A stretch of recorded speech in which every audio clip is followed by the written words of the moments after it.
ஒரு முறையா இருமுறையா பலமுறை பல பிறப்பெடுக்க வைத்தாய். புதுவினையா பழவினையா கணம் கணம் தினம் என்னை துடிக்க வைத்தாய். பொருளுக்கு அலைந்திடும் பொருளற்ற வாழ்க்கையும் துரத்துதே. உன் அருள் அருள் அருள் என்று அலைகின்ற மனம் இன்று பிதற்றுதே. அருள் விழியால் நோக்குவாய், மலர்பதத்தால் தாங்குவாய்.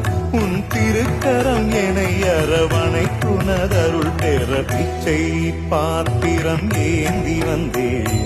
ஐயனே என் ஐயனே, பிண்டம் என்னும் எலும்பொடு சதை நரம்புதிரமும் அடங்கிய உடம்பு எனும்